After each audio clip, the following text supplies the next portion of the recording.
Bom, gente, eu queria gravar esse vídeo tem um tempinho. Ele é meio difícil, esse tema é meio complexo, né? Então é difícil a gente fazer afirmações concretas, assim, tipo, afirmar isso. Porque, e nessa frase, né, que dá título a esse vídeo, a língua portuguesa é preconceituosa, ela traz algumas incongruências, né, vamos dizer assim. Porque a partir dessa frase a gente tem duas premissas, né? De que a língua é alguma coisa, né? E de que, de certa forma, o preconceito vem da língua, tipo, se origina da língua, né? Então, eu gostaria de falar hoje dessas premissas, conversar um pouco sobre essas premissas e por que que a gente tem que fazer um debate além disso, né? Então, é isso, bora pro vídeo.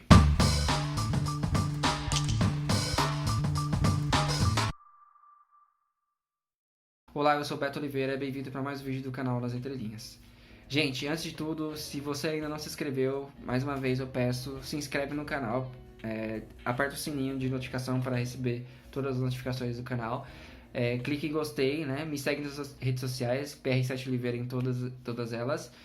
E, bom, é isso. Sobre essa questão, a gente tem a primeira coisa que eu queria falar, né? A língua não tem como ser, ela não tem como ser algo, né?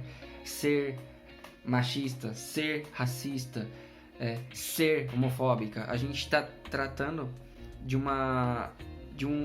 um organismo vivo, né? A língua, ela é um organismo vivo, né? Ela está viva, ela muda, ela evolui. Então, a gente já teve palavras que foram usadas que não são usadas mais, ou palavras que eram usadas de uma forma e ter mudado ou o significado, ou a estrutura, ou simplesmente a pronúncia. Então, a princípio eu queria trazer, né, como estudante de letras que já tem alguma bagagem nesse assunto, a gente tem 3 ramificações que explicam a nossa estrutura de língua, né? A parte do som, da estrutura e do significado. O som, a gente tem a fonética, a fonologia, né, que vai falar um pouco da nossa pronúncia, de como essas palavras são formadas através da pronúncia. A gente tem a morfologia, né, que é a formação das palavras. A gente vê nessa parte a questão do prefixo, sufixo, né, do radical, né, da raiz da palavra, enfim. E na parte de estrutura, ainda a gente ainda tem a questão da sintaxe, que é como a gente elabora os nossos enunciados, nossas frases, as orações, né, as famosas orações. E na outra parte a gente tem a parte do significado, que é a parte da semântica, né? Sem a semântica a gente não constrói comunicação, né? Que é a questão do significado. E ainda a gente tem a questão da pragmática, que é o uso prático da nossa língua. Então é isso. A primeira confusão que se dá é essa coisa de confundir a língua com a pessoa que usa a língua. No caso do racismo, a gente consegue solucionar de forma mais fácil, né? Eu posso estar completamente equivocado nessa frase, mas vou explicar. O racismo, na nossa língua, geralmente ele se dá nas expressões que a gente usa. Então, são expressões que a gente perpetuou socialmente, ou seja, ela é usada com muita frequência, essas expressões. Então a gente consegue se reeducar a não usar essas expressões e trocar por outra expressão. Vai mudar alguma coisa na nossa realidade racial, na nossa desigualdade racial, na coisa do racismo? Não vai mudar, né? Mas é interessante para a gente se posicionar de forma menos ofensiva, né, e preconceituosa.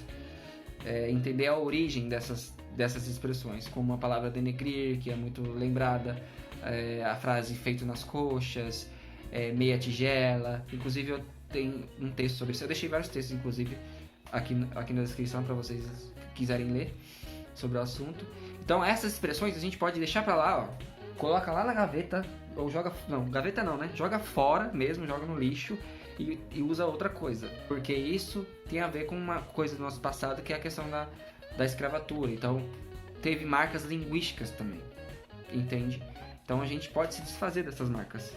Agora, quando a gente está tratando de gênero, e aí existe uma discussão muito grande, né, sobre machismo e homofobia nesse sentido, porque a causa LGBT se posiciona muito a favor de uso de um gênero neutro, de usar uma roupa, um X ou uma letra E, né, na, na nossa estrutura, né, na nossa língua, né, na fala e na escrita.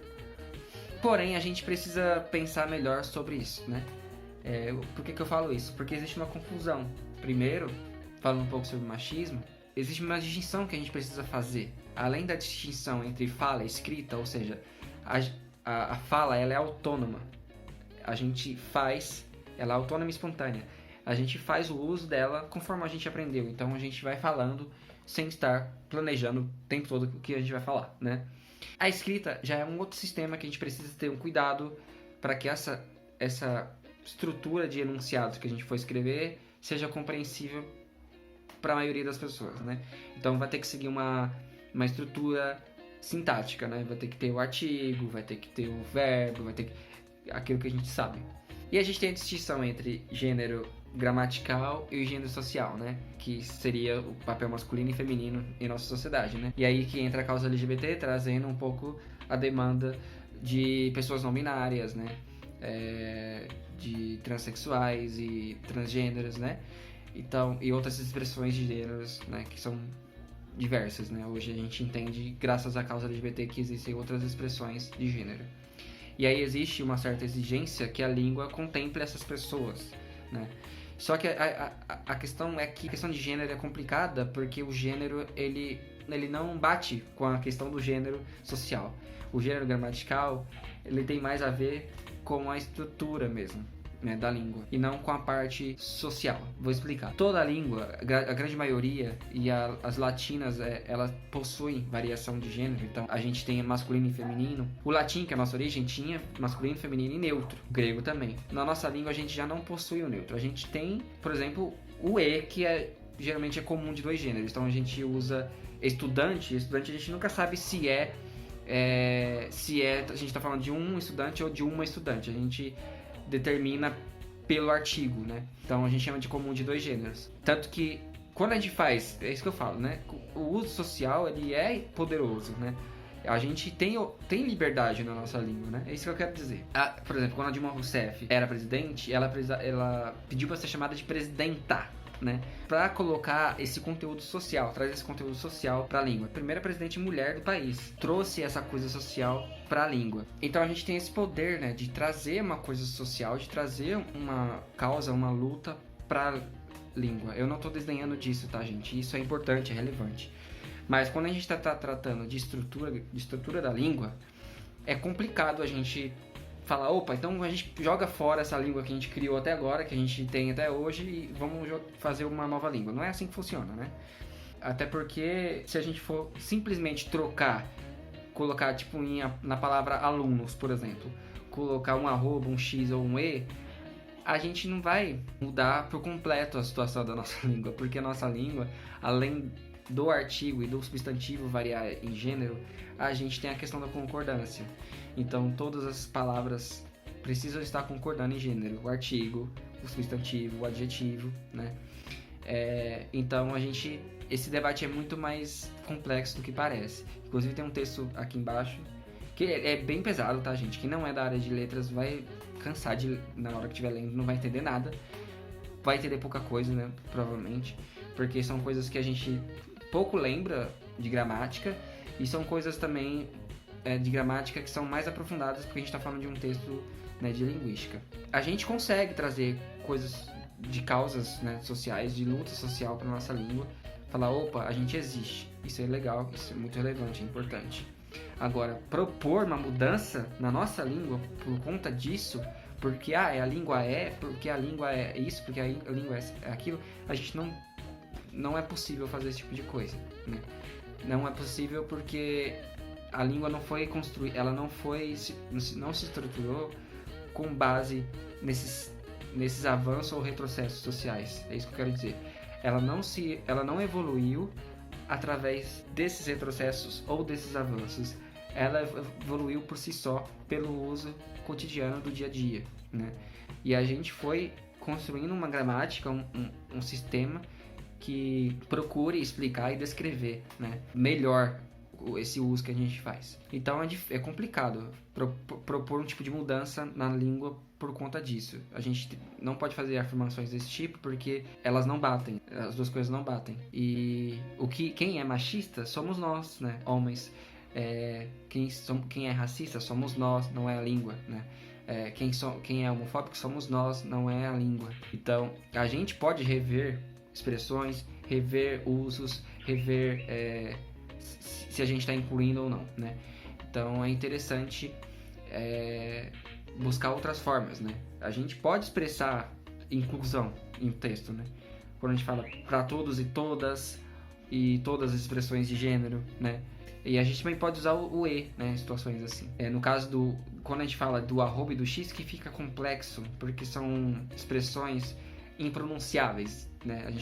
Como que pronunciam alunos com arroba? Ou a gente vai ter que falar alunos ou alunas. X seria como? Alunos, né?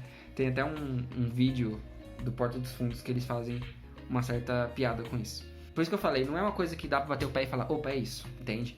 E aí a outra premissa que eu falei que é errônea é de que o preconceito vem da língua, né? Eu já falei um pouco disso. Não vem, né? Vem da nossa forma de se organizar socialmente. Ela possui marcas, essa organização social que a gente tem marca o nosso uso linguístico, marca. Só que não determina totalmente a nossa sociedade, né? A língua não está sobre nós, né? A gente que constrói a língua, né? Então, a língua está sempre em evolução, né? E a gente precisa colocar um debate a mais sobre isso, sem fazer afirmações sobre essas questões. Interessante esse debate, só que é interessante também estudar mais sobre esse tema, né? Porque grande parte das pessoas que fala de gênero social não conhece o que é o gênero gramatical, né? Então é isso, gente. Eu acho que ficou claro, né? Um pouco de como que é complexo isso. Mas a língua ela não é machista, racista, homofóbica, até porque ela não tem como ser, né?